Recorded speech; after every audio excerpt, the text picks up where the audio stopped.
Okay, this is probably one of my favorite. A few years ago, I had always, everywhere I'd ever worked, I always got the best job. My bosses always loved me. I went right to the top. Well, a few years ago, I guess I needed this in my life, this experience, and I got this job where this boss, no matter what I did, I could not do anything right. He would write my reviews, and I would say, "Who is this person?" And he would say things like I couldn't communicate, I wasn't a good communicator, and here I'm teaching communication classes, and it was just, I could not do anything right. I mean, I would cry. Oh my God, I was just so brokenhearted. Hey, what's going on? This is the first time this had ever happened to me. And he was a new manager. He came in, and I wasn't the only person that he was doing this to. He thought that he had to come in and clean house and get everybody all straightened up like some people do. Well, this was an opportunity for me to practice principle, to really stay and do my treatment work, to really stay in principle, to use the knowledge that I knew instead of going into ego, instead of being a big baby, or I did my job. And I remember that we are one, that whatever you do to anyone else comes back to you, that whatever I do to anyone else, I'm really doing to myself. So I still did a great job.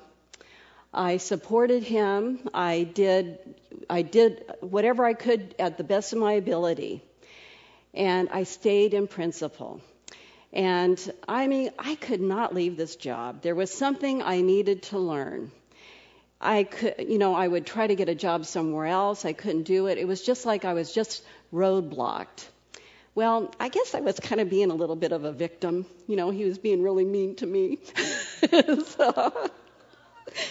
So finally, I was sitting with some of my prayer partners, and I said, I want a new job, and I want it now. Within a week, immediately, I had a shift. I quit being a victim. I started being more objective about what was going on. And also, too, in this whole process, I could talk for hours and hours about all the different angels that would come to me to help me, that would hold out their hand and help me along my way. I mean, just his boss's boss fell in love with me, wanted me to go to the corporate offices, which scared him because here he is, beating me up in my interviews and everything. And so I just had all these circumstances, just miraculous circumstances, because I stayed in principle. So once I said, okay, I want a new job and I want it now, I had the shift. I stopped becoming a victim. I just went to a higher level.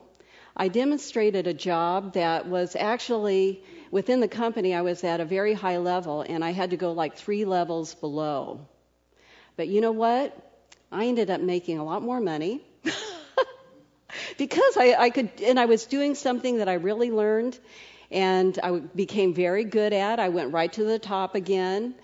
And even other people within the company would come and go, oh, look what Becky did. I had to let go of any ego because, it was it would look like I had to get past any of the race consciousness beliefs that, and just follow what I wanted to do. And I ended up getting everything that I desired at that company. I got to be on the newspaper and report about what was going on in our department. I became what they called a retention specialist, so I would talk people out of quitting. I worked for the newspaper, and I would talk people out of quitting the newspaper, and I would deal with angry people all day. And what happened was I got so good by staying in principle at turning them around and flipping them. I had this one lady that never stopped screaming at me, and I flipped her around and I sold her the newspaper again. What it did was it helped me to understand and detach, because I'd always had a problem with anger. So that was a really big demonstration, but I had to stay in principle.